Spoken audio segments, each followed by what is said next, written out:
impamvu rero naze gufatikanya kino kiganiro twasoje cy'amatransferi nashatse kugira ngo tutaza kubihuza n'uyu mukino. Uyu mukino reka tuganiraho kwawo kuko ikiganiro cya transfer cyo cyarangiye, twagisoje, twakivuzeho. Abataracumva mugende mugikurikire, ni ikiganiro twashyizeho mu kanya gatoya cyane, aho ikipe ya Arsenal abakinnyi yifuza ndetse nabo ishaka kuba yarekura. Aka kanya rero biraza kuba ari uyu munsi ku itariki 3, biraza kuba ari ku isaha y'isa moya n'igice za hano i Kigali. Ikipe ya AFC Bournemouth yakira ikipe ya Arsenal. Bikavugwa yuko rero ngo ikipe ya Arsenal hari abakinnyi baraza kuba badahari. Muri abo ngabo harimo uwitwa Ricardo Calafiori, hakaba harimo uwitwa Christian Mosquera, ndetse n'undi mukinnyi witwa Declan Rice nawe ashidikanwaho, ariko Arteta avuga yuko bafite imyitozo kuri uyu munsi, barebe uburyo kuri uyu munsi mu gitondo bakoze imyitozo, ubwo nekeza yuko barebye niba ari buze kuba yagaragara. So nekeza yuko amahirwe menshi Declan Rice araza kuba yagaragara kuri iyi match, kuko Arteta turamuzi ntabwo ajya akunda kuvuga amakuru ari mu ikipe ya Arsenal kugira ngo ayavugeho cyane, nyine nyine ayababwire cyane nyine. So iyo avuze rero ko Christian Mosquera na Ricardo Calafiori badahari, ndetse ukabona ko arimo gushaka Marc Guiu, twabigarutseho mu kiganiro cyatambutse wa Crystal Palace, kandi Crystal Palace ikaba yatangiye gushaka umusimbura we, ni ikimenyetso kigaragaza yuko abo ngabo badahari kuri iyi match ya FC Bournemouth, kandi binatanga n'icyizere ko batazagaragara ku zindi match. So wanabirebera hamwe ukareba Arsenal uyu munsi abakinnyi ifite mwizamu David Raya, Timba kuri nimero 2, Ben White yaragarutse, umutima defense Saliba, Christian Mosquera ntabwo aragaruka, Gabriel Magalhaes arahari, ariko witwa Pierre Nkapi agakina kuri nimero 3. Ukibatse ko Pierre Nkapi yari umusimbura wa Gabriel Magalhaes, ese kubera iki none asigaye akinisha Pierre Nkapi kuri nimero 3 akisanga mu kibuga na Gabriel Magalhaes, bose bakina ku ruhande rw'ibumoso, kuruwari y'ibumoso bakayiyobora, Saliba na Timba bakayobora kuruwari y'iburyo, ariko nanone bafatikanya no hagati mu kibuga.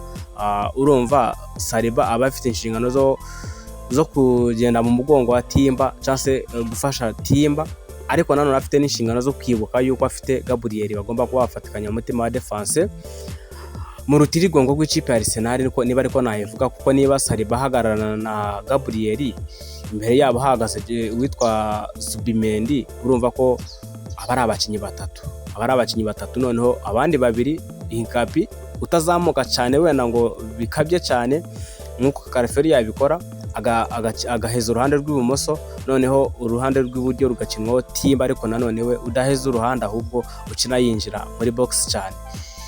Wabirebera hamwe ukabona abakinnyi Arsenal ifite, ukabona koko yifuza aba defense. Ntabwo twabigaruka kuko twabigarutseho mu kiganiro, utaracumva agende acumve kabisa. Ni ikiganiro cyiza kiryoshye kabisa, kirimo ibintu byinshi. So uyu munsi Crystal Palace, AFC Bournemouth ndetse na Arsenal biraza kuba ari ku isaha y'isa moya n'igice. Arsenal ikina ikipe ya AFC Bournemouth. Amakuru hari nuko witwa Declan Rice ashidikanwaho, ariko birasa naho Mikel Arteta ntabwo yashatse kugira icyo abivugaho cyane, ahubwo we yavuze yuko bafite indi myitozo nk'uko asanzwe abivuga. We ni inkuru ye, nibyo bintu avuga ko dufite indi myitozo, turaza kureba, ducekinge turebe uko bimeze. So Declan Rice Arsenal, Mikel Arteta ntabwo arafata umwanzuro kuko ari buze kuba yamukinisha, gusa arahari. Bivuga yuko yajyanye n'abakinnyi, yajyanye n'ikipe bajya ku kibuga cya FC Bournemouth, ikibuga kigora ama ekipa akomeye. Bivuga yuko kandi ngo uwitwa Declan Rice aramuka ahari, na kabuza araza guhagarara n'uwitwa Zubimendi ndetse na Martin Odegaard muri iyi minsi urimo kwaka. Martin Odegaard muri iyi minsi uzafasha ikipe ya Arsenal. Twaje tugaruka kuri balance ya Arsenal, ifite uwitwa Gabriel, ifite Saliba, balance iba yuzuye pe. Ikipe iba kidana kikango, ikipe itsinda ibitego byinshi birimo abo bakinnyi. Martin Odegaard ni mwiza, ikipe ikina ibintu nyine biri macuwa cyane. Kuba rero bongeye kugaruka bameze neza, ahubwo nge nkumbuye kubona Declan Rice none hari mu mwanya we, na Gabriel ari mu mwanya we, Martin Odegaard ameze neza, Trossard ameze neza.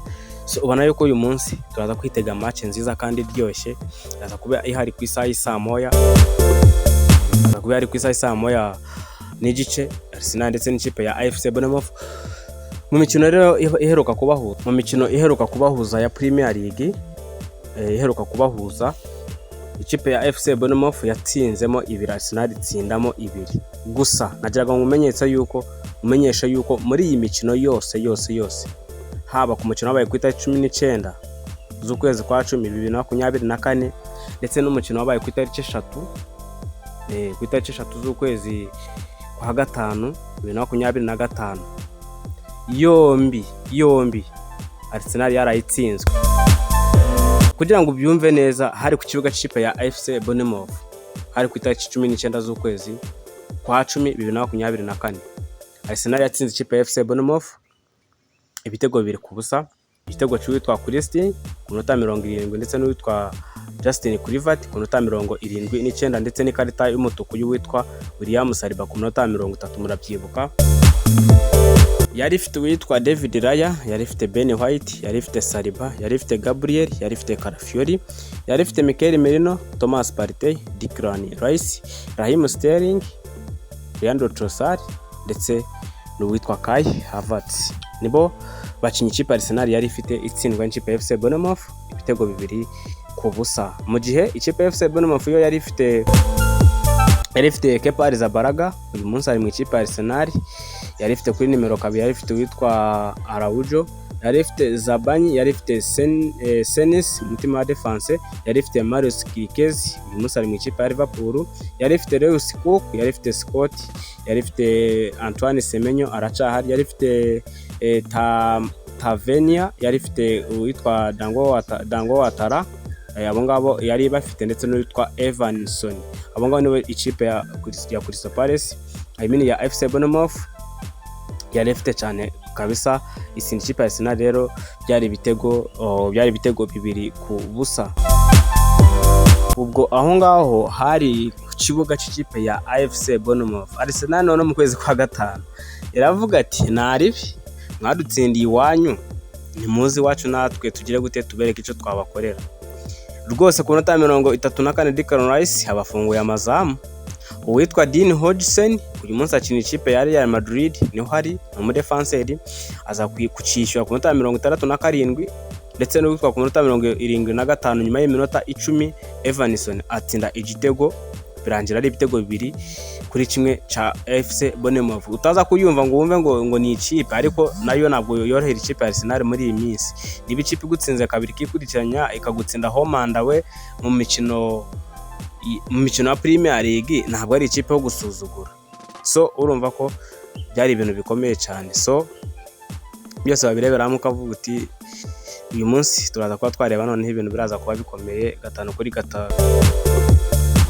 Abo yari ifite rero ico gihe ikipe ya FC Bournemouth yari ifite Kepa Arrizabalaga, yari ifite Araujo, yari ifite Zabanyi, yari ifite Hodgson, yari ifite Marius Kirkez, yari ifite Adams, yari ifite Lewis Cook, yari ifite Tavernier, yari ifite Kluivert ndetse n'uwitwa Dango Watara, tibagiwe ndetse n'uwitwa Evanson. Arsenal ifite witwa David Raya, Saliba, Jacob Kivior, Lewis Skelly, Ben White, Thomas Partey, Declan Rice, Martin Odegaard, Bukayo Saka, Trossard ndetse na Martinelli. Nabwo birangira FC Bournemouth itsinze ibitego 2-1 itsinda ikipe ya Arsenal. So uyu munsi reka tuze turebe ese biraza kuba byagenda bite. Arsenal yarahindutse, ubu ngo ntabwo igifite babakinyi bayo, yinjijemo abandi maraso mashyashya. Ubona yuko noneho hari amahirwe yuko iri buze kwitwaza, dore yuko ari nayo iyoboye urutonde rwa shampiyona. Ubwo Arsenal rero kagutsinda ikipe ya FC Bournemouth hari ku itariki 4 z'ukwezi kwa 5 2024, icyo gihe yari yatsinze FC Bournemouth ibitego 3-0 ku minota 45 kuri penalty Saka, Bukayo Saka, Trossard ku minota 70 ndetse na Declan Rice ku minota 97.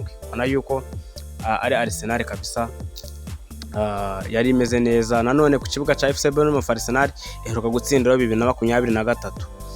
Arsenal iheruka gutsinda ku kibuga cya FC Bournemouth 2023 itsinda ibitego 4 ku minota 17 Bukayo Saka, ku minota wa 44 penalty ya Martin Odegaard, Kai Havertz kuri penalty ku minota 53 ndetse n'utwa Ben White ku minota 93. Akaba rero ariyo match Arsenal iheruka gutsinda ikipe ya FC Bournemouth ku kibuga cya FC Bournemouth. Uyu munsi rero bari ku kibuga cya FC Bournemouth, ese baraza kwitwara gute? Reka tutigeze turebe. Abakinyi probably bashobora kuba babanzamo ku ikipe Arsenal ishobora kuba yazana umukinyi witwa kabisa David Raya mwizamu, kuri nimero 2 Jonathan Timber, nimero 3 biravuga yuko haraza gukinaho uwitwa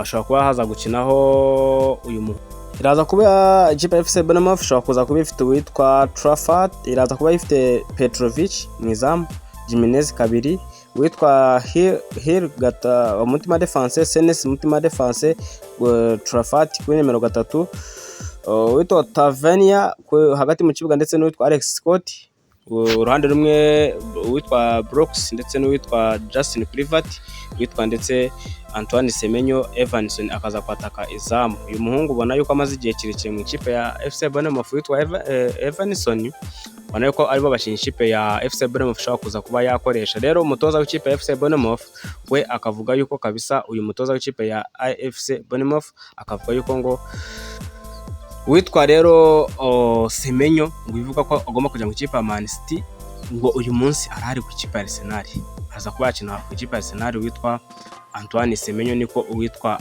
Iraola yabivuze. Uyu mutoza w'ikipe rero iyi kipe kabisa akaba ari gutyo bimeze 5-5. Reka tuze mu kanya gato turebere hamwe noneho n'ibindi biraza kuba bivuga.